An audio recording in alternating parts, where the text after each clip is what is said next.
Que des incendies aux nombreux marchés de Tambacounda, que de la désolation. Et la série noire se poursuit, semant la désolation dans la capitale orientale. Nous faisons immersion dans ce lieu public pour mieux cerner les contours. Nous, les commerçants, avons constaté cette année, avec beaucoup de surprises et d'amertume, les 5 incendies répétitifs du marché central de Tambacounda et un incendie de grande ampleur au marché marinière. La grande difficulté est la libération de la voie d'accès pour les sapeurs-pompiers et les nombreuses installations clandestines et anarchiques. Heureusement que le maire, le préfet et la police sont déterminés à restaurer l'ordre du marché. Par rapport au déguerpissement des cantines encombrantes, nous demandons solennellement à l'autorité préfectorale qu'il y ait un suivi régulier des points d'accord. C'est vrai que nous, les commerçants, devons accepter de revoir à la norme nos comportements déviants. Après l'identification des causes, nous avons tendu notre micro au secrétaire général de la mairie par rapport à l'évaluation exhaustive.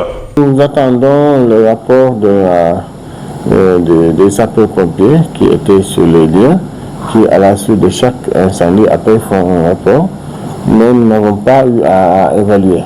Mais ce que nous pouvons dire, c'est vraiment nous désoler par rapport à ceux-là qui ont perdu leurs biens dans ces incendies. Nous savons que ni la mairie ni l'État ne pouvaient les restituer, mais nous pouvons que vraiment prier que Dieu rembourse tous ceux qui ont perdu le plus rapidement possible.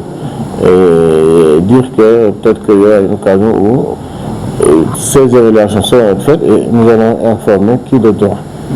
Après un diagnostic approfondi de la situation, nous nous sommes approchés à la société civile pour une proposition de sortie de crise. C'est un appel aux agents de la Sénélec. Parce que quoi qu'on dise, je pense que les branchements ne sont pas trop chers. Il va falloir qu'ils descendent sur le terrain, vérifier de temps en temps. Souvent, c'est un seul branchement qui prend 10 cantines. Ce qui est très dangereux et souvent ce ne sont pas des experts qui font ces branchements, ce qui peut amener les courts-circuits et les incendies.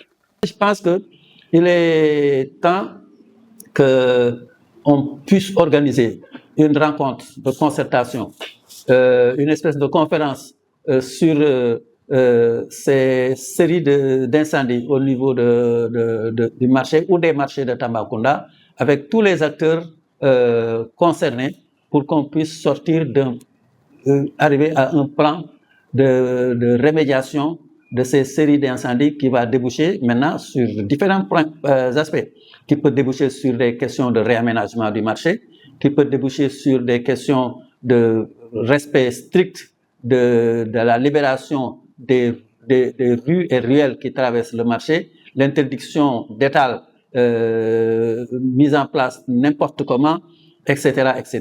Et je pense qu'il faudrait carrément qu'on puisse arriver à élaborer de manière participative et inclusive, à élaborer un plan de réaménagement et de restructuration de nos marchés, en commençant par le marché central de Tambacounda. En tant que responsable au premier plan, la collectivité territoriale de Tambacounda pose ses conditions et ses orientations.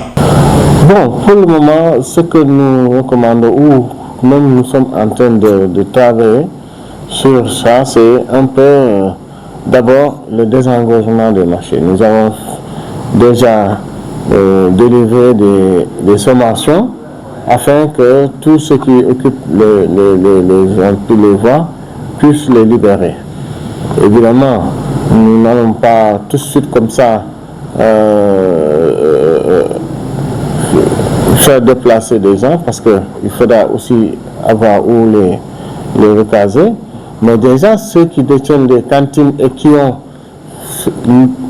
aménager des excroissances vont devoir quand même se limiter à leur place. Et ça, nous avons déjà tracé les limites de leurs cantines qu'ils doivent enlever le plus rapidement possible afin de permettre à la voie d'être libérée et d'être bien dégagée.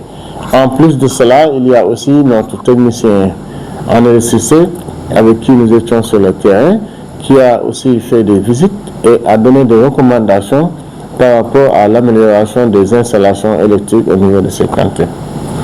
L'édile de la ville doit avoir conscience de son rôle en matière de sécurité civile, notamment dans l'alerte, la sensibilisation et la préparation des commerçants, la prévention ainsi que l'appui aux services d'urgence, le soutien des populations et l'information à temps réel des autorités. Sur le plan de la lutte contre les incendies, la commune y parviendra par l'installation d'hydrants, l'équipement des marchés et autres édifices de moyens de secours, le recrutement d'agents de sécurité pour la surveillance des infrastructures, la mise en place de consignes de sécurité et d'alarme des populations, ainsi que d'alerte des services publics.